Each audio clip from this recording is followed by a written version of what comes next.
దేవుడు మనకు అందరికీ సమాధానం ఇస్తున్నారు. ఆమేన్. అందరూ చెప్పండి, సమాధానము. దేవుని సమాధానము సంపూర్ణంగా మన మీద రాపోతుంది. ఆమేన్. సో చూడండి, సమాధానం ఏ టైంకి కావాలంటే అల్లరి ఉన్న సమయంలో సమాధానం కావాలి, అంతే కదా. కానీ సమాధానం ఉన్న టైంలో కూడా సమాధానం వస్తే అది ఇంకా ఎంత పెద్ద సమాధానం. ఆమేన్. అల్లరి ఉన్న సమయంలో కూడా సమాధానం వస్తే అది ఎంత గొప్ప సమాధానం, చాలా పెద్ద సమాధానం. కానీ యేసుక్రీస్తు నాతో పలికిన డైరెక్ట్ మాట యెషయా గ్రంథం 54వ అధ్యాయం 10వ వచనం. సో ఈరోజు ఈ వాగ్దానం మీలో కలుగునుగాక యేసు నామములో. యెషయా గ్రంథం 54వ అధ్యాయము 10వ వచనం డైరెక్ట్గా దేవుడు మాట్లాడిన లేఖనం. సో దీనిని బట్టి నేను చాలా సంతోషపడుతున్నాను. ఎన్నోసారి విని ఉంటాం ఈ లేఖనం, నేను ఎన్నోసారి ఇక్కడ చదవలేదు, కానీ ఈ వాక్యం డైరెక్ట్గా వాగ్దానంగా ఇవ్వమంటున్నారు. ఇది ఒక ప్రవచన వరంగా ఇవ్వమంటున్నారు, ప్రవచన వాక్యంగా ఇవ్వమంటున్నారు. ఏదో నార్మల్గా చదువుకోవడానికి కాదు, దీన్ని బోధించడానికి కాదు, ఇది డైరెక్ట్ వాగ్దానం. ఆమేన్. ఇక్కడ ఎంతమంది ఇక్కడ కూర్చున్నారో ఈ వాక్యం నెరవేర్చబడుతుంది యేసు నామములో. ఆమేన్. అందరూ చెప్పండి, for the mountain shall depart.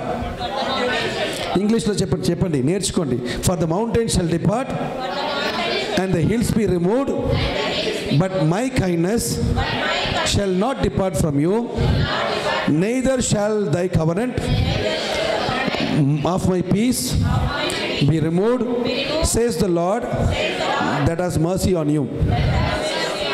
Amen. So తెలుగులో ఇప్పుడు ఒప్పుకుంటాం, అందరూ కలిసి తెలుగులో ఒప్పుకుంటాం. పర్వతములు తొలగిపోయిన, అందరూ చెప్పండి, పర్వతములు తొలగిపోను, మెట్టలు తత్తరిల్లినను, నా కృప నిన్ను విడిచిపోను, సమాధాన విషయమైన నా నిబంధన తొలగిపోదు అని నీ యందు జాలిపడిన యెహోవా సెలవిచ్చుచున్నాడు. హల్లెలూయా. ఎంత మంచి మాట చెప్పారు. హల్లెలూయా. చాలా సంతోషం నాకు పొద్దున కలిగింది, ఎందుకంటే దేవుడు చెప్పగానే చాలా సంతోషం అయిపోయింది. కానీ జనాలు చూసినప్పుడు కష్టమైపోయింది. కానీ చూడండి, దేవుడి స్వరం డైరెక్ట్గా సన్నిధి నుంచి విడుదలైనప్పుడు ఇది నాది అని పొందుకున్నవాడు ధన్యుడు. ఇది నాకు, చెప్పండి, ఇది నాకు అని పొందుకున్నవాడు ధన్యుడు. నాకు దేవుడు మీతోనే మాట్లాడారు. ఆమేన్. ఇది నాతోనే మాట్లాడుతున్నారు. చూడండి, దేవుడు చెప్తున్నారు, కొండలు ఎంత పెద్ద కొండ అయినా పర్లేదు, ఏమవుతుంది, పెద్ద కొండలు నీ ఎదుట పెద్ద సమస్యలు ఉన్నా సరే, నిజంగానే కొండ ఉన్నా సరే, ఒరిజినల్ కొండనే చెప్పండి, ఒరిజినల్ కొండ. ఎప్పుడైనా మీరు రోడ్లో వెళ్ళినప్పుడు కొండలు చూసారా? ఎప్పుడైనా ఒక్కసారి ఈ వాక్యం తీసుకొని ఈ కొండ ఫ్లాట్ అయిపోను కాక అని చెప్పారా? చెప్పలేదా? ఇప్పుడు చెప్పి చూడండి, గుట్ట కూడా ఫ్లాట్ అవును కాక వేసినాము. జగదీరి గుట్ట, బంజారా గుట్ట, జూబ్లీ గుట్ట, పార్సీ గుట్ట ఫ్లాట్ అవును కాక వేసినాము. ఆమె మీరు చెప్పలేదు, కానీ చెప్పి చూసినట్లయితే ఒక్కసారి మీరు ఒక గుట్ట చూసి ఫ్లాట్ అవ్వని చెప్పేసి నెక్స్ట్ టైం పోతే ఆ గుట్ట ఫ్లాట్ అయ్యి అక్కడ బిల్డింగ్ వచ్చేసి ఉంటుంది. ఆమెన్. నమ్మి విశ్వసించి చెప్పిన వాడు ధన్యుడు. ఆమెన్.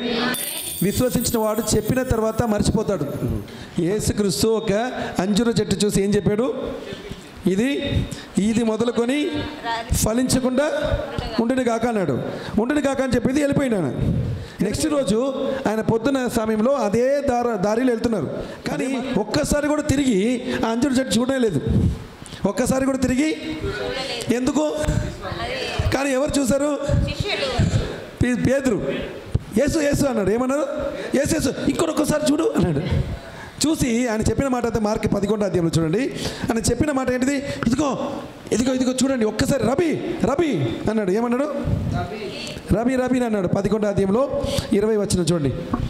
చెప్పిన మాట ఏంటిదంటే, రబీ.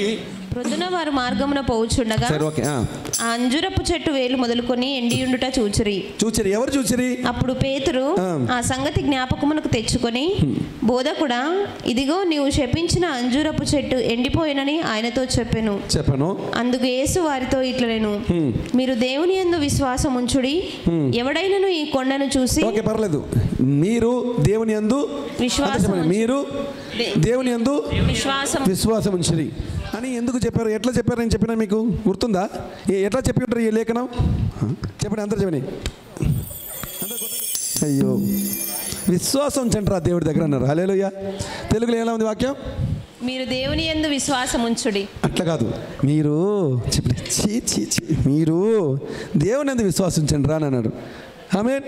ఎందుకు ఆ మాట చెప్పారు? మీరు దేవుని యందు విశ్వాసం ఉంచండి రా అన్నాను. ఎందుకని అన్నారు తెలుసా? ఎందుకంటే అది అయిపోయింది దేవా అన్నాడు. చెప్పిన మాట అయిపోయిందంట. చెప్పిన మాట అయిపోవాల్సిన అవసరమే లేదు. ఎందుకని? అదే విశ్వాసం. విశ్వాసం అనేది ఏంటిది? ఒకసారి చెప్తే జరిగిపోతే నమ్మిన వాడే విశ్వాసి. ఆమేన్. మీరు నిజమైన క్రైస్తవులు అంటే మీరు చెప్పారంటే అయిపోయింది అంతే. అన్నా జరిగిందనా అన్న జరిగిందనా అని మీరు చెప్తే దాంట్లో ఏమి మజా ఉంది? దాని ఏమి గొప్ప ఇది ఉంది? సంతోషం ఏముంది? చెప్పింది జరిగింది అనే దానికి ఏం సంతోషం? చెప్పిన దాని జరిగిన కూడా చూడకుండా పోయినవాడు ధన్యుడు. ఆమేన్. చెప్పిన దానిని జరిగిందని నమ్మాడు ఆల్రెడీ. ఇంకా నాకు తెలుసు రాలే, నువ్వు రారా అది అంజూరు చెట్టు నిన్న జపించిన కదా, అది పోతుంది, అది నార్మల్ రా చెప్పండి, నార్మల్ అట్లా అన్నవాడు ధన్యుడు. నా జీవితంలో చాలాసార్లు అది జరిగింది. ఆమేన్. దానికి అర్థం ఏం లేదు, చెప్పిన వెంటనే అది జరుగుతుందని నమ్మి దాన్ని మర్చిపోవాలి. బేసిక్గా మర్చిపోకుండా పొద్దున్న లేచి దేవా ఇది చేయండి అది చేయండి ఇంకా అడుగుతూ ఉంటే మీరే ఇంకా నమ్మలేదని అర్థం, నిజంగా ఏం జరగలేదని అర్థం. జరగదు. అందువల్ల ఇంకొకసారి పిటిషన్ ఇస్తాం, ఇంకొకసారి దేవుడి దగ్గర అడిగి చూస్తామని అడిగిన వారే. అందుకే చెప్పారు హ్యావ్ ఫెయిత్ ఇన్ గాడ్. చెప్పండి హ్యావ్ ఫెయిత్ ఇన్ గాడ్. విశ్వాసం ఉంచండి, దేవుడి యందు విశ్వాసం ఉంచండి. ఒక్కసారి యేసుప్రభు ఇలా వెళ్ళినప్పటికే ఆ అంజూర చెట్టుని చూసి జస్ట్ అంజూర చెట్టు ఇప్పటి నుంచి నువ్వు ఫలించకుండా ఉంటుంది కాక అనేసాడు. జస్ట్ ఒక మాట అనేసి పోయాడు. ఏమి ఆలోచన చేయలేదు, ఏమీ ఆలోచన చేయకుండా వెళ్ళిపోయారు. తర్వాత నెక్స్ట్ రోజు వచ్చినప్పుడు ఆ సైడే చూడలేదు, విశ్వాసియే చూసి అన్నారు. అందుకే డైరెక్ట్గా అవునా పేతురు ఎక్కడ ఒకసారి చూపి అని అనలేదు దేవుడు. హల్లెలూయా. అవునా నిజంగానా? అరే నేను కూడా నమ్మలే అట్లా చెప్పలేదు దేవుడు. అరే నిజంగానా నేనేదో ఉత్తగా అన్నాను రా అయిపోయిందా అని యేసుప్రభు చెప్తే ఎలా ఉంటుంది? కానీ దేవుడు అలా చేయలేదు. హల్లెలూయా. ఎందుకంటే ఎంత కాన్ఫిడెన్స్, చెప్పండి కాన్ఫిడెంట్. అందరికీ అడిగిన ధైర్యం. పలికితే దేవుని మూల్యంగా పలికినది ఖచ్చితంగా జరుగుతుంది, సాతాను మూల్యంగా పలికినది జరగదు, అంతే. సో దేవుని మూల్యంగా పలికినారా మీరు సాతాను మూల్యంగా పలికినారా ఎలా తెలుస్తుంది? మీ స్థితి మీకే తెలుస్తుంది. అట్లీస్ట్ మీ స్థితి ఏంటిదో మీకు తెలుసు. ఒకరోజు పొద్దున 24 గంటల్లో, పొద్దున నుంచి సాయంత్రంలో 24 గంటల్లో కొన్ని విషయాలు మీరు ధైర్యంగా చెప్పి ఉంటారు, కొన్ని విషయాలు అవనమ్మకంతో చెప్పి ఉంటారు, కొన్ని విషయాలు కోపంతో చెప్పి ఉంటారు, కొన్ని విషయాలు దయంతోనే నించొని దయం చెప్పిన మాట చెప్పి ఉంటారు. ప్రతి క్రైస్తవులకు జరుగుతుంది ఇట్లా. కానీ దేవుడి ద్వారా చెప్పిన ఏ మాటైనా సరే జరుగుతుంది, నమ్మాలి. ఆమేన్. నాకు తిరిగి చెప్పరా? ఆమేన్ చెప్పండి గట్టిగా. పాటించకపోతే నేర్చుకుని వేస్ట్. చెప్పండి హ్యావ్ ఫెయిత్ ఇన్ గాడ్. తర్వాతనే దేవుడు చెప్పిన మాట ఏంటిదంటే ఏం చెప్పారు? ఎవడైనను అన్నాడు. ఎప్పుడు యేసుప్రభు ఇట్లా మాట్లాడారు చూడండి. ఎవరైనాను అంటే ఏంటిది? చాలా నేను చెప్తే మాత్రం యూట్యూబ్లో కమెంట్స్ వస్తుంది, ఏంటి ఇట్లా మాట్లాడుతున్నారని. కానీ యేసుప్రభు ఏమన్నాడు? ఎవరైనానా? ఎవడైనాను ఎవడు చెప్పండి. ఎవడు నువ్వెవడరా? నువ్వు ఎవడంటేనే రెస్పెక్ట్ పోయింది, అంతే కదా. మీకైతే రెస్పెక్ట్ పోయింది. కారణం ఎందుకు తెలుసా? ఎవడైనా నన్ను, ఎందుకంటే నువ్వు ఇంకా విశ్వాసంలో చాలా చిన్న పిల్లవాడిగా ఉన్నావు, అందుకే నువ్వు ఎవరైనాను అనుకుంటున్నావు. కానీ రెస్పెక్ట్ ఎప్పుడు పెరుగుతుందని తెలుసా? అంటే మీకు రెస్పెక్ట్ పెరగాలంటే నీ దగ్గర విశ్వాసం ఉండాలి, అంతే. హల్లెలూయా. అర్థమైంది ఎవరికైనా? మీకు నేను రెస్పెక్ట్ ఇవ్వాలంటే ఏం చేయాలి? మీరు విశ్వాసంలో ఉండాలి. మీరు రెస్పెక్ట్ ఇవ్వాలంటే ఏం చేయాలి? మీరు దేవుడిలో ఉండాలి. మీరు దేవుడిలో ఉన్న బిడ్డ అయితే నీకు రెస్పెక్ట్ ఇస్తా. నువ్వు దేవుడు లేకపోతే పో అని అంటాం, అంతే కదా. మరి చెప్పండి, దేవుడిలో ఉండి దేవుడితో తిరిగి దేవుడితో నడిచి తర్వాత అంజూర చెట్టు అన్నంటే ఎవడైనా అన్నాడు దేవుడు. ఏమన్నాడు?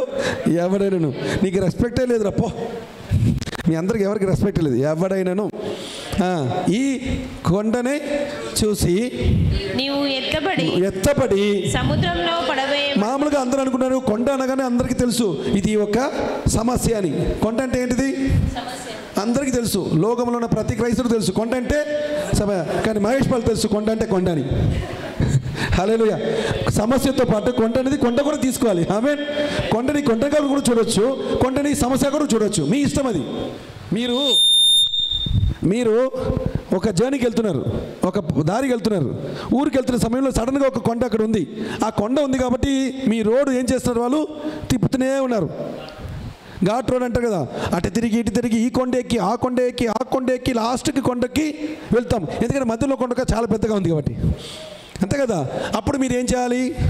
మార్క్ 11:23 చెప్పాలి. చెప్పండి. మార్క్ 11:23. ఈ కొండను చూసి ఎవరైనాను ఎవడంటే నేను కూడా ఉన్నా. హల్లెలూయా. ఎవడలో నేను కూడా ఒకడు. చెప్పండి, ఎవడలో నేను కూడా ఒకడు. నీకు తెలీదా? ఒకడంటే మహేష్ బాబు, నేనే. ఆమేన్.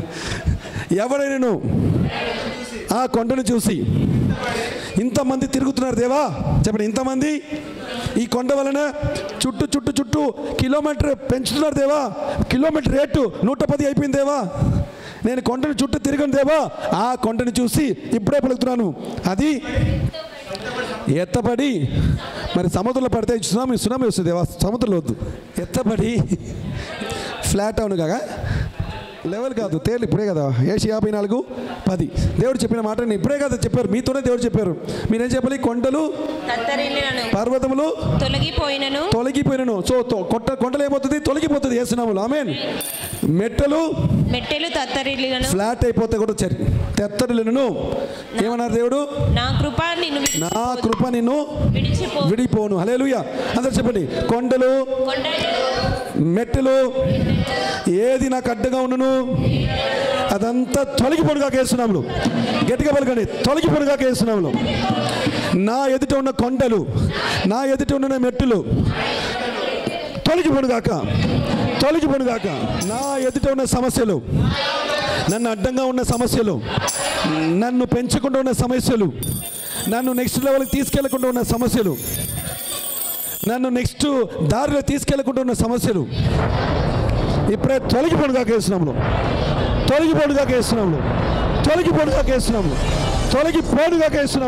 యేసునామములో. ఆమేన్. నమ్మిన వారు ధన్యులు. ఆమేన్. మీరు పలకడంలోనే అన్ని విషయాలు అయిపోతుంది. జస్ట్ నమ్మి ఏం చెప్పాలి? పలకరించాలి. ఉత్తగా పలికితే ఒక్కసారి పలికితేనే అవుతుంది. నేను చర్చిలో ఉన్న టైం కాబట్టి మీకు 7 సార్లు పలికించిన ఇప్పుడు, కానీ ఇంట్లో ఉంటే ఎన్నిసార్లు పలుకుతుందో తెలుసా? మీకు తెలీదు. అది కింద పడినంత వరకు పలుకుతూనే ఉంటా. ఒక గడ్డ చూస్తే పలుకుతూనే ఉంటా. రికే బల శబరమరం. ఒక్కసారి పలికి కూర్చున్న వ్యక్తి కాదు, మీరు కూడా అలానే చేయాలి. ఆమేన్. 10 సార్లు నేను పలుకమని కూడా చెప్పట్లేదు, కానీ పలికినది మీ లోపల నుండి ఒక్కసారి పలికితే అయిపోతుంది. మీకు లోతులో పోదు కదా, సమ్టైమ్స్ లోతుగా పోదు. ఇక్కడి నుంచి పలుకుతుంటారు, అది ఇక్కడి నుంచి దిగి ఎప్పుడు దిగి వచ్చి ఇక్కడి నుంచి పలుకుతున్నారో ఒక్కసారి చాలు. అప్పుడు ఆమేన్. అప్పుడైతే ఒక్కసారి చాలు, లేకపోతే మీరు పలుకుతూనే ఉండాల్సి వస్తుంది. ఖచ్చితంగా 10 సార్లు పలకాలి. అందుకే కొన్నిసారికి 289 సార్లు పలకండిరా, 17 సార్లు పలకండిరా, 90 సార్లు పలకండిరా నేను చెప్తున్నాను. నేను చెప్పినది బైబిల్లో చాలా విషయాలు అంటే మర్మాలు ఉంది, కానీ చాలామందికి తెలీదు. ఎన్నిసార్లు పలకాలని బైబిల్ ఉంది, ఎన్నిసారి పలకాలని బైబిల్ ఉంది, ఎన్నిసారి ముంచాలని బైబిల్ ఉంది. ఉందా లేదా?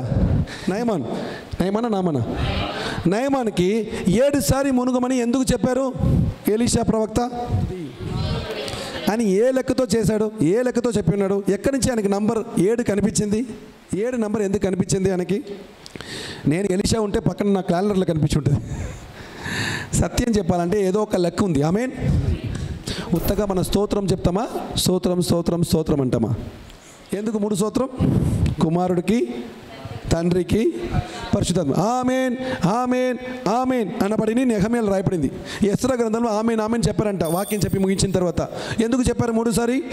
నిజంగా వాళ్ళకి తెలుసో తెలీదో, మనకైతే తెలుసు, తండ్రి, కుమారుడు, పరిశుద్ధాత్మ వలన. ఆమేన్. అందువల్ల వాళ్ళు ఆమేన్ చెప్పారు. చెప్పిన దానిని పొందుకున్నప్పుడు ఆమేన్ చెప్పాలి. ఆమేన్. చెప్పిన దానిని దేవుడు చెప్పారు, ఇక్కడి నుంచి విడుదల చేస్తున్నారు. నేను కాదు, దేవుడు మాట్లాడుతున్నారు. ఇప్పుడు దేవుడు డైరెక్ట్గా చెప్పిన మాటలు మీరు గట్టిగా లాక్కోవాలి. ఆమేన్. సో ఇక్కడ చూడండి, దేవుడే నాతో చెప్తున్న మ్యాటర్. అయితే దేవుడు నాతో చెప్తే మీకు డైరెక్ట్గా చెప్తున్నారు. ఓకే, నెక్స్ట్ చూడండి. దాంతోపాటు ఏమన్నారు? Okay, but my kindness. అందరూ చెప్పండి, ఎన్ని మెట్లు వచ్చినా సరే, ఎన్ని కొండలు వచ్చినా సరే, నా కృప నిన్ను విడిచిపోదు యేసునామములో. దేవుడే చెప్తున్నారు. బైబిల్లో ఉంది, కానీ ఈరోజు దేవుడు డైరెక్ట్గా నా ద్వారా మీతోనే చెప్తున్నారు. అయితే అలా విన్నప్పుడు ఎలా ఉండాలి మీ మనసు? అబ్బా, నాతోనే చెప్పారా, అయ్యో అని జంప్ చేయాలి. బేసిక్లీగా ఎగిరి తందనాలని నాతోనే చెప్పరా, తెలుసారా, దేవుని కృప నన్ను విడిచిపోదంటారా? తమ్ముడు, దేవుడి కృప నన్ను విడిచిపోయాను. ఫోన్ కేల్చండి, హలో బాబాయ్, ప్రైజ్ లార్డ్. అయ్యో తెలుసా మీకు ఒక విషయం? ఏంట్రా? దేవుడి కృప నన్ను విడిచిపెడుతుంది ఈరోజు చెప్పారు దేవుడు. హల్లెలూయా చెప్పాలి. చెప్పాలి. ఆ సంతోషంతో మాత్రం మీరు చెప్పినట్లయితే ఆల్రెడీ అన్ని పని అయిపోయినట్టు.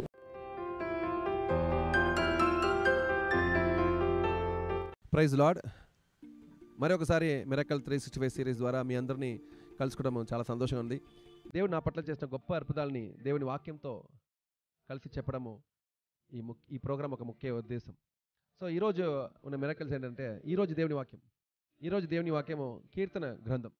యాక్చువల్గా నేను ఏ వాక్యం నంబర్ చెప్పలేదు, మొత్తం కీర్తన గ్రంథం, సామ్స్ ఫుల్ బుక్, మొదటి అధ్యాయం నుండి 150 అధ్యాయాల వరకు. అయితే దీని ద్వారా ఏం అద్భుతాలు జరిగిందంటే, ఇప్పుడు మీరు చూస్తున్నారు చాలా దోమలు తిరుగుతుందన్నమాట తల నుంచి ఎక్కడ మొత్తం. అయితే ఈ దోమల ద్వారా ఆల్మోస్ట్ 2-3 ఇయర్స్ నుంచి చూస్తున్నాము, చాలా డెంగ్యూ పేషెంట్స్ తయారయ్యారు. ఈ దోమలు కుట్టిన వలన డెంగ్యూ చాలా ఎక్కువ అయింది. ఇప్పుడు కూడా మేము ఈ రికార్డింగ్ చేస్తున్న సమయం కూడా డెంగ్యూ చాలా ఎక్కువ ఉన్నది అనమాట. అయితే ఒకసారికి ఒక బాబుకి బాగా లేకుండా పోయింది, ఆయనకి డెంగ్యూ వచ్చిందని చెప్పారు డాక్టర్. చాలా సీరియస్ అయిపోయింది, ఆల్మోస్ట్ చనిపోతున్న స్థితిలో ఉంటే ఆ గ్రామంలో ఉన్న డాక్టర్ చెప్పారు, ఇక్కడ ఉంటే కష్టం అనేసి హైదరాబాద్కి వెళ్ళండి, అక్కడ హాస్పిటల్ అడ్మిట్ చేయండి, అప్పుడు డెంగ్యూ పోతుందని చెప్పారనమాట. సో వాళ్ళ తల్లిదండ్రులు కూడా ఇక్కడ తీసుకొచ్చారు, హాస్పిటల్ అడ్మిట్ చేశారు. కానీ ఆ సమయంలో మాకు ప్రార్థన అడిగారు, బ్రదర్ ఖచ్చితంగా ప్రార్థన చేయండి బ్రదర్, ప్లీజ్ ప్రార్థన చేయండి అడిగినప్పుడు, ఆ సమయంలో దేవుడు ఆత్మ నాతో మాట్లాడిన తర్వాత కీర్తన గ్రంథము చదవమని దేవుడు చెప్పారు. అయితే కీర్తన గ్రంథంలో చదువుతుండగా నీ బాబు స్వస్థత అవుతారు. 1వ అధ్యాయం నుండి 150 అధ్యాయం వరకు చదవండి బ్రదర్, ఖచ్చితంగా దేవుడు స్వస్థపరుస్తారని అన్నమాట. అయితే వాళ్ళు కూడా చదవడం స్టార్ట్ చేశారు. అదే సమయంలో దేవుని ఆత్మతో నేను చెప్పిన విషయాలు అంటే, రేపు పొద్దున మీరు చెక్ చేసినప్పుడు ఆల్మోస్ట్ ప్లేట్లెట్ కౌంట్స్ తగ్గిపోతుంది డెంగ్యూ వచ్చిన వాళ్ళకి. సో ఆయనకి 1 లక్ష నుంచి 50,000, 40,000, 20,000 దాకా వచ్చేస్తుంది అనమాట. ఇంకా 15,000 దాకా వచ్చేస్తుంది. సో తగ్గుతున్నప్పుడు నేను చెప్పినాను, రేపు మీరు వాక్యం చదవండి, 20,000 కౌంట్ వస్తుంది. నేను చెప్పినాను, మార్నింగ్ మీరు ప్లేట్లెట్ కౌంట్ చూడండి, ఈ వాక్యం చదువుతుండగా ఈ ప్లేట్లెట్ పెరిగిపోతుంది. మార్నింగ్ ఎగ్జాక్ట్గా 40,000 ప్లేట్లెట్ వస్తుంది. తర్వాత నెక్స్ట్ రోజులో 60,000 వస్తుంది. తర్వాత మీరు 2 రోజులు మీరు డిశ్చార్జ్ అయిపోతారు అనేసి నేను చెప్పినాను అనమాట. చెప్పినట్టు ఎగ్జాక్ట్గా నెక్స్ట్ రోజు ప్లేట్లెట్ కౌంట్ చూస్తే అంత 15,000 దాకా ఉన్న ప్లేట్లెట్ కౌంట్ ఎగ్జాక్ట్గా 40,000 దాకా వచ్చింది. తర్వాత నెక్స్ట్ రోజు 60 రావడం, చెప్పినట్టు ఏ రోజులో డిశ్చార్జ్ అవుతారో చెప్పినామో అదే రోజులో డిశ్చార్జ్ అయ్యారనమాట. సో ఇది సత్యమే. సో ఆ రోజు మొదలుకొని డెంగ్యూ పేషెంట్స్ ఎవరు ఫోన్ చేసినా, ప్రార్థన అడిగినా ఈ కీర్తన గ్రంథం చదవడము అలవాటు చేస్తాం. యాక్చువల్లీ చెప్పాలంటే ఈవెన్ సిక్నెస్ ఆల్సో, రోగాలు ఉన్న ప్రతి వారికి ఆ కుటుంబంలో వాళ్ళని ఎక్కువగా ప్రేమించిన వారు ఎవరైనా సరే అదే హాస్పిటల్లో ఐసీయూ వార్డుల నుంచి బయట కానీ వార్డులో కానీ ఆ కీర్తన గ్రంథం చదవడము చాలా చాలా గొప్ప విషయంగా అద్భుతం జరిగిందన్నమాట. వాళ్ళు చదవడం చెప్పడం, ఆ చదివిన వల్ల ఇలా డెంగ్యూ అంతా వెళ్ళిపోవడం మేము కళ్ళారు చూస్తాం. ఒకటి మిరకల్ కోసం నేను ఈ విషయం చెప్పలేదు, ఎన్నో వేల మిరకలు నేను చూసేశాను. అట్లా డెంగ్యూ పేషెంట్స్ ప్రతి వారిని దేవుడు ముట్టి స్వస్థత ఇచ్చారనమాట. ఆ డెంగ్యూ పేషెంట్స్లో ఉన్న ప్రతి వారిని ఈ కీర్తన గ్రంథం ద్వారా దేవుడు స్వస్థత ఇచ్చారు. సత్యమే, దేవుడి వాక్యం ఏది చదివినా స్వస్థత రావచ్చు. ఎందుకంటే వాక్యంలోనే జీవం ఉంది, వాక్యంలోనే స్వస్థత ఉంది. కానీ ఈ కీర్తన గ్రంథం ఒక స్పెషల్ గ్రంథం. మీరు కూడా ఎవరు అంటే చెప్పాలంటే ఆ సమయంలో మా వాళ్ళు తప్ప, మనకు తెలిసిన వాళ్ళు తప్ప, ఇంకా పక్కన ఉన్న బెడ్ పేషెంట్స్లో అన్యజనుడు, దేవుని ఎరుగలేని వారు కూడా, వేరే విశ్వాసంలో ఉన్న వారు కూడా ఈ కీర్తన గ్రంథం చదవమని చెప్పడం అలవాటు చేసుకున్నారు. ఆల్మోస్ట్ ఎవరికి చెప్పినా అందరికీ అర్పణ జరిగింది. అలాగా ప్రార్థన చేసినప్పుడు ఏ రోజు డిశ్చార్జ్ అవుతారు అన్న విషయాలు కూడా దేవుడు బయలుపరిచినారు. ఇది నా జీవితంలో మాత్రం జరిగిన విషయాలు కాదు, మీ జీవితంలో జరగవచ్చు. ఖచ్చితంగా దేవుని వాక్యం పంచండి, దేవుని వాక్యం చదవమని చెప్పండి, కీర్తన గ్రంథం చదవమని చెప్పండి, స్వస్థత ఖచ్చితంగా దేవుడు ఇస్తారు. మీకు దేవుడు ఏ వాక్యం ఇన్స్పైర్ చేసినా అది చెప్పండి. కానీ ముఖ్యంగా కీర్తన గ్రంథంలో చాలా చాలా విలువైన విషయాలు ఉన్నాయి, స్వస్థత ఉన్నాయి. సో ఖచ్చితంగా మీరు కూడా వాడుకొని మీరు కూడా ఇదే అద్భుతాలు మీరు చూసాను నమ్ముతున్నాను. దేవుడు మిమ్మల్ని దీవించిన గాక. God bless you all.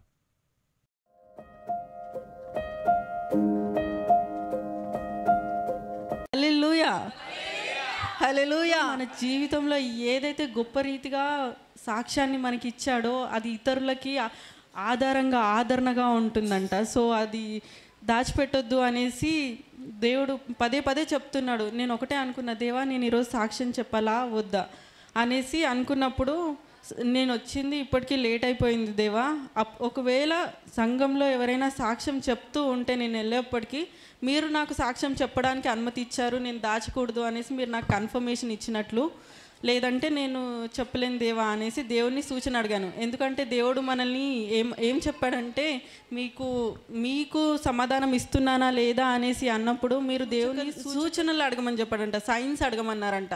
అంటే అప్పుడప్పుడు మనము లోకానుసారంలో పడిపోయి దేవుడు మన ప్రార్థన వింటున్నాడా లేదా అని అన్నప్పుడు నిజంగా మనకి దేవుడు మన పక్కనే ఉండి మన ప్రార్థనను ఆలకిస్తూ ఉంటాడంట. కన్నీళ్ళు విడుస్తున్నప్పుడు ప్రతి ఒక్క మాట, మన నోటితో వచ్చిన ప్రతి ఒక్క వర్డ్ దేవుడు తన బుడ్డిలో జమ్ చేసుకొని పెట్టుకుంటాడంట. దేవుడు ఆ కన్నీటి చుక్కల్ని, ఆ ప్రార్థనల్ని నా బిడ్డ అడుగుతున్నారు అనేసి ఒక్కొక్క వాక్యానికి, ఒక్కొక్క వర్డ్కి దేవుడు సమాధానం ఇస్తాడంట. హల్లెలూయా. సో నా జీవితంలో, మా కుటుంబంలో జరిగిన సాక్ష్యం ఏంటి అంటే, పోయిన నెలలో జరిగిందండి, ఫిబ్రవరిలో. అది అన్నకు కూడా చెప్పాను, ఎందుకు చెప్పలేదు అనేసి అన్నాడు. ఇంకా ఆ రోజు దానికంటే ముందు నుంచే నేను దాచిపెడుతున్నాను అన్న లోపల మదన పడుతూ ఉన్నా. నాలో ఉన్న హోలీ స్పిరిట్, పరిశుద్ధాత్మ దేవుడు నన్ను తడుతూనే ఉన్నాడు, కానీ నేను ఆపివేస్తున్నా. ఎందుకు అనేసి అర్థం కాలేదు. కానీ ఈరోజు నాకు దేవుడు అనుమతించాడు చెప్పడానికి. సో దేవుడికే స్తోత్రం. ఏంటి అంటే, పోయిన నెలలో ఫిబ్రవరి మంత్లో సమ్మక్క జాతర జరిగింది, మీ అందరికీ తెలిసిందే. ఎందుకంటే నేను అన్య కుటుంబంలో నుంచి వచ్చాను. చాలామంది, ఎందుకు చెప్తున్నానంటే చాలామంది కొత్త వాళ్ళు ఉన్నారు కాబట్టి వాళ్ళు కూడా నేను ఏ కుటుంబం నుంచి వచ్చానో తెలియడానికి మాత్రం నేను చెప్తున్నాను. నేను ఒక భయంకరమైన పూజలు చేసే కుటుంబంలో నుంచి వచ్చాను. సో మా ఇంట్లో ఇప్పటికీ అంతే భయంకరమైన పూజలు జరుగుతూ ఉంటాయి. మా ఇంట్లో నా భర్త, నేను తప్ప, మా అత్త వాళ్ళ సైడ్ నుంచి కానీ మా అమ్మ వాళ్ళ సైడ్ నుంచి కానీ మేము ఇద్దరమే ఉన్నాము. సో ఏం జరిగింది అంటే, మా అమ్మకి ఆరోగ్యం బాగాలేదండి. సో దానికంటే ముందు మా హస్బెండ్కి 3rd వేవ్లో కూడా కోవిడ్ వచ్చింది, పాజిటివ్ వచ్చింది. ఆ టైంలో నాకు ఏమైంది అంటే, నేను పడుకున్నప్పుడు, అప్పుడు మనం దానియేలు గ్రంథం చదువుతున్నాం ఎగ్జామ్ కోసం అనేసి. అప్పుడు ఏం జరిగింది అంటే, మేము పడుకున్నప్పుడు మా పాప, నేను, తనకి సిమ్టమ్స్ ఉన్నప్పుడు తను వేరే రూమ్లో పడుకున్నాను, మేము వేరే రూమ్లో పడుకున్నాం. ఆ నైట్లో ఒక చీకటిగా ఉన్న ఒక పక్షిలాగా బయట నుంచి, అంటే మా మీద నా బిడ్డను వచ్చి తాకి భయపెట్టేసింది అనమాట. అప్పుడు తను లేచి, మమ్మీ ఇది వచ్చింది అనేసి తను చాలా భయపడి నన్ను లేపితే నేను వెంటనే ఇలా చేయి పెట్టి టంగ్స్లో ప్రేయర్ చేశాను. అది వెంటనే విండోస్ నుంచే వెళ్ళిపోయింది. ఆ తర్వాత 2 డేస్కి నా భర్తకి నెగిటివ్ రిపోర్ట్ వచ్చింది. దానికంటే ముందు రోజు నైట్ ఏం జరిగిందంటే, నేను ఇలా పడుకున్నప్పుడు ఒక మనిషి లేచి కూర్చుని కాలు చాపుకొని కూర్చుంటే ఎలా ఉంటారో అది నా కళ్ళతో చూశాను. ఆ కళ్ళతో చూసి మళ్ళీ వెంటనే నేను భయపడలేదు, ఎందుకంటే దేవుడు నాకు వాటన్నింటి నుంచి విడుదల దయచేశాడు. లూకా 10:19 నుంచి మనకి వాక్యం ఇచ్చాడు, మనం దేనితో అయితే శోధించబడతామో నాగుపాములను అణగద్రొక్కడానికి దేవుడు మనకు అధికారం ఇచ్చి ఉన్నాడంట. ప్రతి ఒక్కరు ధైర్యాన్ని కలిగి ఉండమని దేవుడు మనకి వాగ్దానం సెలవు ఇచ్చున్నాడు. కాబట్టి నేను ఆ రోజు అదే చేత్తో మళ్ళీ టంగ్స్లో ప్రేయర్ చేశాను. ప్రేయర్ చేసి మళ్ళీ ఆ సండే వచ్చినప్పుడు అన్నయ్యకి చెప్పాను. అన్నయ్యకి చెప్తే, దానికంటే ముందు నా భర్తకి చెప్పాను, అంటే అంతవరకు నేను చెప్పలేదు. అప్పుడు చెప్పినప్పుడు దేవుడు అన్నీ బయలుపరుస్తానన్నాడు, ఎందుకంటే చీకటిలో మరుగైనది ఏదీ లేదు అనేసి దేవుడు వాక్యం సెలవిస్తుంది. ఆ రోజు నా భర్తకి చెప్పినప్పుడు తను అడిగాడంట, దేవా ఏంటి నువ్వు ఏది చూపించావు, అది దురాత్మనా అంధకార క్రియలా నాకు తెలియదు, కానీ నువ్వు అన్నీ బయలుపరిచే దేవుడవు తండ్రి, సో నాకు అది చూపించు అన్నప్పుడు నా భర్త మోకాళ్ళుంచి ప్రార్థిస్తున్నప్పుడు అది ఏదైతే ఆ రోజు నైట్ చీకట్లో కనిపించిందని చెప్పానో అది ఒక గబ్బిలం. అది నా భర్త కాళ్ళ దగ్గర ప్రార్థిస్తున్నప్పుడు వచ్చి కాళ్ళపైన ఎక్కుతుందంట. సో అది దేవుడు బయలుపరిచాడు. దేవుడికే స్తోత్రం. అంటే మరుగు అయినది ఏదీ లేదంట. చీకటిలో ఏదైతే ఉందో ప్రతి ఒక్కటి దేవుడు వెలుగులో బయలుపరుస్తాడంట. సో నా భర్త అడగగానే దేవుడు అది చూపించాడు. ఎందుకంటే దేవుడు వాక్యం సెలవిస్తుంది, అడుగుడి మీకు ఇవ్వబడుతుంది, తట్టుడి మీకు తెరవబడుతుంది, వెతుకుడి మీకు దొరుకుతుంది అనేసి దేవుడు వాక్యం సెలవిస్తుంది కదా. సో వెంటనే నేను అన్నకి సండే రోజు వచ్చినప్పుడు చెప్పినప్పుడు అన్న చెప్పాడనమాట, ఆ పడుకొని నీ పక్కన ఏదైతే ఉందో అది అంటే మీ ఇంట్లో మీ అమ్మకి బాగలేదు కదా, సో మరణ పడకలో ఉంది అనేసి చెప్పిందనమాట. సో అపవాది అప్పుడే సమ్మక్క జాతర వచ్చింది, 19th డెడ్ లైన్. ఇంకా ఆ రోజు ఎందుకంటే అప్పటికే మా మమ్మీ చనిపోతా అనేసి చెప్తుంది, నాకు నేను ఏదో ఒకటి చేసుకొని చనిపోతా అనేసి చెప్తుంది. సో అదే మాట నేను అన్నకి చెప్పినప్పుడు 19th ఫిబ్రవరి లాస్ట్ డే అమ్మ. సో ఈ రోజు నుండి అంటే 2 days తర్వాత వెనస్డే నుంచి 17 days 17 chapters and Bible plan 2 చదువు ఆ 19th వరకు. ఎందుకంటే నువ్వు అంటే కాపాడుకోగలిగేది అదే విధంగా, సో నువ్వు చదవాల్సిందే. ఎందుకంటే అమ్మ ఎండిపోయి ఉంది కదా, నిజమే కదా అంటే మా అమ్మ చాలా ఎండిపోయి బాడీలో నీరు లేకుండా డీహైడ్రేట్ అయిపోతే ఎలా ఉంటారో ఎముకలన్నీ బయటకు వచ్చినప్పుడు, ఇప్పుడు ఏదైతే మన రాకేష్ పాట పాడాడో ఎండిన ఎముకలన్నీ మరలా జీవింప చేయమని. అదే పాట నేను మా అమ్మపై పాడుతూ నేను ప్రార్థించాను. ఆ ప్రార్థించినప్పుడు మా మమ్మీకి ఆ 3 days అన్న వాటర్ చల్లుతూ Psalms 91 చదువుతూ చుట్టూ వాటర్ చల్లేసి కంచెను వేయమన్నాడు. ఎందుకంటే ఆ ఏదైతే వాటర్ వేస్తామో అది జీవనదిని ప్రవహింపజేస్తుంది కాబట్టి అమ్మ పడక చుట్టూ నువ్వు చల్లు, ఆమెను చదివిస్తూ అనేసి చెప్పాడు. సో ఆ 19th date వరకు నేను మా అమ్మకి ప్రేయర్ చేస్తూనే ఉన్నాను. 17 days 17 chapters చదివాను. సో దేవుడు మా అమ్మని గొప్ప రీతిగా ఆ 19th day నుంచి మా అమ్మకి ఆరోగ్యం బాగా అయింది. సో దేవుడికే స్తోత్రం. ఇంకొకటి ఏంటి అంటే మా డాడీ 15 సంవత్సరాల నుండి తాగుడు మానేసి చాలా బాగా ఉన్నారు. వితిన్ 1 monthలో చాలా తాగడం స్టార్ట్ చేశాడనమాట. అంటే అపవాది మా ఇంట్లో అన్ని ఘోరమైన కార్యాలు చేస్తున్నారనమాట. ఆ సమ్మక్క జాతరలో మా డాడీ ప్రెసిడెంట్ అనమాట. ఆ అపవాది ఎలా ఉంది అంటే నా పక్కన ఏదైతే కూర్చుని ఉందో మీ ఇంట్లో అది మీ అమ్మని మింగేయడానికి పెద్ద బొట్టు పెట్టుకొని, అన్నయ్యకి మా ఇంట్లో ఆ ప్లేస్ ఎక్కడ ఉంటుందో తెలీదు, ఆ ప్లేస్తో సహా అది ఇలా కూర్చుని ఉంది, పెద్ద బొట్టు పెట్టుకొని ఉంది, అదే మీ మమ్మీని మింగడానికి చూస్తుంది అనేసి చెప్పారు. ఆ లోపు దేవుడు మా అమ్మని ఆ మరణ పడకలో నుంచి లేవనెత్తాడు. అండ్ ఇంకొకటి ఏంటి అంటే నేను ఎప్పుడు మా కుటుంబం మొత్తం దేవుడిలోకి రక్షణలోకి రావాలి అని కోరుకుంటాను. సో దానికోసమే నేను లాస్ట్ ఇయర్ ప్రేయర్ చేశాను. 2 yearsకి ఒకసారి జాతర అవుతుంది. దేవా నెక్స్ట్ ఇయర్ కల్లా వీళ్ళు మా ఇంట్లోకి రావద్దు, మీ రక్షణ మార్గంలోకి నడిపించండి అనేసి ప్రార్థించినప్పుడు దేవుడు ఈసారి గొప్ప రీతిగా వాళ్ళందరూ మా ఇంట్లోకి రాకుండా ఆపివేశాడు. వాళ్ళందరినీ గేట్ బయటనే ఆపివేశాడు. గొప్ప రీతిగా మా డాడీ అన్నయ్యకి అడిగాను, అన్న నేను వెళ్ళాలా వద్దా, అమ్మ కోసం కూడా ప్రేయర్ చేయాలి అన్నప్పుడు, అన్న ఈ అమావాస్య ప్రేయర్ అయిపోయిన తర్వాత చెప్తాను రా అనేసి అన్నప్పుడు అన్న చెప్పాడు, ఇంకా నువ్వు వెళ్ళి అంటే గెట్ సెట్ గో అనేసి చెప్పాడు అనమాట. దేవుడు కార్యం చేయడానికి గెట్ సెట్ గో అనేసి నాకు ఆ రోజు చెప్తే నేను ఆ రోజు వెళ్ళాను అనమాట. వెళ్ళినప్పుడు మా డాడీ చెప్పిన మాట విని త్రాగడం మానేశాడు. సో దేవుడికే స్తోత్రం. సమస్త మహిమ ఘనత దేవుడికే చెల్లును గాక. ఎందుకంటే మనకు మనుషులకు అసాధ్యం ఏమో కానీ దేవుడికి అసాధ్యమైనది ఏదీ లేదు. ఎందుకంటే నమ్మకం మాత్రమే ఉంచమన్నాడు, విశ్వాసంతో ప్రార్థించమని చెప్పాడు. సో అదే నమ్మకంతో విశ్వాసంతో ఉంటే దేవుడు సమస్తము సఫలం చేస్తానని దేవుని వాక్యం సెలవిస్తుంది. సో ఈ సాక్ష్యాన్ని దేవుడు దీవించును గాక.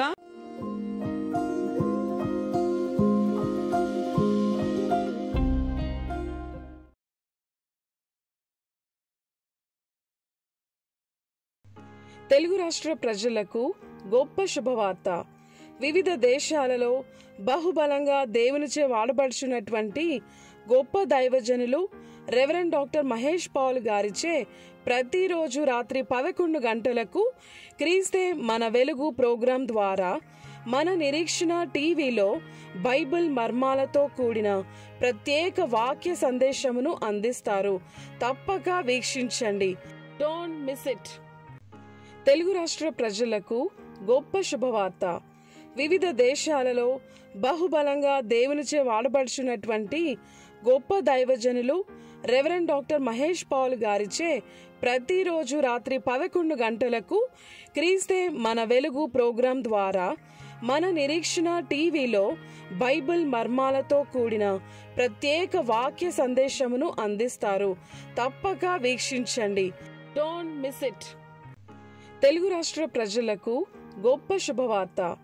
వివిధ దేశాలలో బహుబలంగా దేవునిచే వాడబడుచున్నటువంటి గొప్ప దైవజనులు రెవరెండ్ డాక్టర్ మహేష్ పాల్ గారిచే ప్రతిరోజు రాత్రి 11 గంటలకు క్రీస్తే మన వెలుగు ప్రోగ్రాం ద్వారా మన నిరీక్షణ టీవీలో బైబిల్ మర్మాలతో కూడిన ప్రత్యేక వాక్య సందేశమును అందిస్తారు. తప్పక వీక్షించండి. Don't miss it.